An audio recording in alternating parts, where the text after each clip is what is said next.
Fala galera, tudo bem?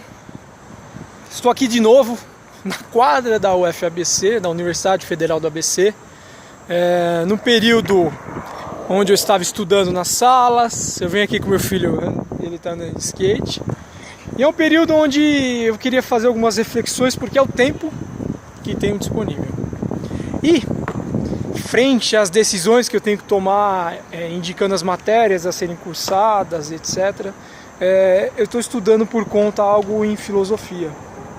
E o que acontece?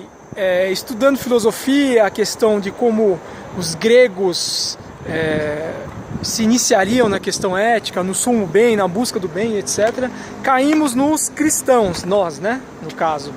E o que determina, ou que determinamos ser esse sumo bem hoje, que é o deslumbrar, o buscar o próprio bem que está acima de todos, né?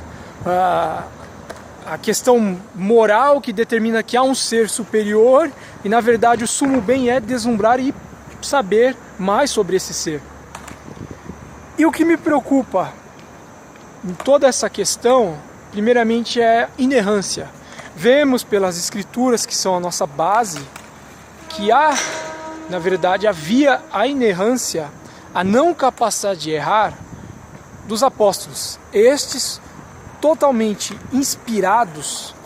A questão de inspirado realmente é preenchido pelo Espírito Santo, caminhando, testemunhando, revestidos de todo o poder. E após estes, o próprio Paulo nos mostra que devemos julgar as profecias, que devemos verificar a veracidade de tudo que é dito. Ou seja, depois destes, a inerrância apostólica cessou. E onde está a inerrância? São essas mesmas, as escrituras, a palavra de Deus, nestas estão a inerrância.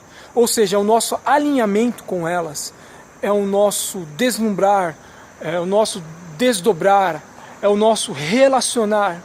Ou seja, nos relacionamos com Deus através das escrituras e ali, momentaneamente, alcançamos esta inerrância. Por que digo momentaneamente? Porque como seres humanos falhos, insuficientes, há momentos onde estamos cheios de Deus, do Espírito Santo, e há momentos que não.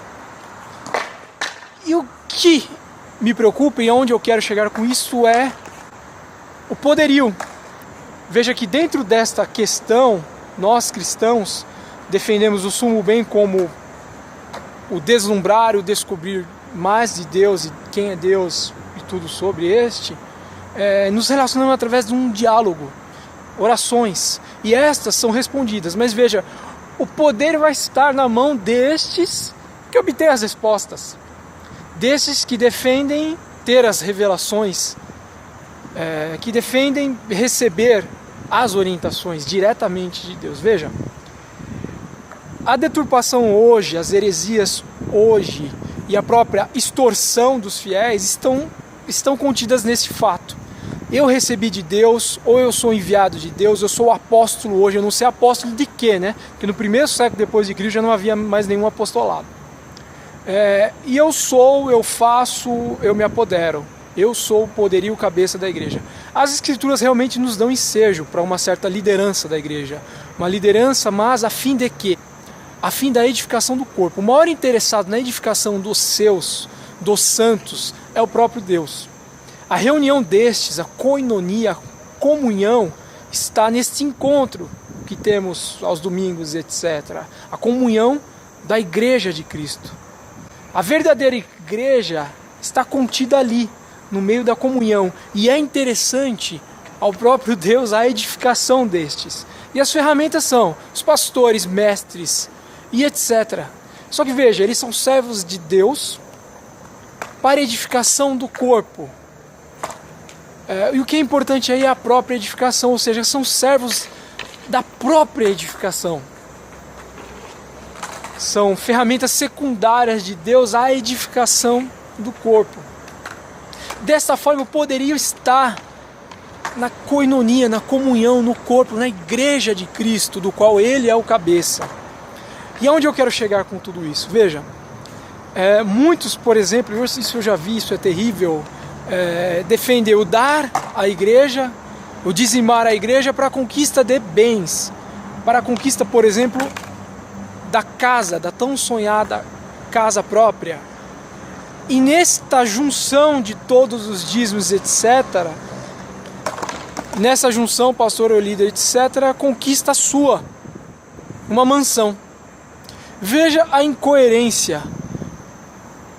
Os santos, os quais o próprio Cristo, o próprio Deus, tem a intenção e todo o interesse na edificação, passando por esses problemas, por essas necessidades, e o líder, servo à edificação, não, gozando de seu poderio e de suas mansões, etc. Isso é terrível. E o que eu quero chegar é justamente que hoje a inerrância são as Escrituras e o nosso alinhamento com estas. O próprio Paulo nos fala para julgar as profecias. Ou seja, esse poder, o poderio de determinar as orientações de Deus a nós, determinar a inerrância através das Escrituras, a doutrina sã, a sã doutrina, edificando a igreja, está em nossas mãos, está nas mãos da igreja. Cristo nos chama a um relacionamento pessoal, Cristo nos chama a nos perdermos nele. Assim deixamos o nosso eu, deixamos o egocentrismo e vamos deslumbrar e buscar e encontrar o nosso bem neste que nos criou. Desta forma, pastores, mestres serão ferramentas a essa edificação e não tomarão proveito destas, porque os próprios que são edificados com acesso também às Escrituras, que são as verdades que defendemos, terão o seu próprio relacionar, as suas próprias descobertas, suas próprias conquistas. E a junção de todos estes deslumbres relacionais de Deus, de Cristo, formam um todo dele. E por isso até a comunhão de todos esses modos relacionais de um mesmo Deus determinam a faceta, cada faceta deste Deus. A junção de todos estes determinarão o próprio Deus. E é o que eu queria defender hoje, que sim, mestres, pastores, líderes tomam as decisões, coordenam, lideram realmente as igrejas, mas o poderio está no próprio corpo. Estes pastores e mestres devem nos levar até Cristo, só que lá eles devem nos deixar, para que começamos o nosso próprio relacionar, o nosso próprio deslumbre histórico deste Deus fantástico. E é o ponto que eu quero deixar. Caminhe nesse relacionar, caminhe em Deus. Obrigado por você ter ficado até o final do vídeo. Se gostou, dê um like, compartilha e se inscreva no canal. Se inscrevendo, nós temos mais visibilidade. Dessa forma podemos alcançar mais pessoas. Valeu!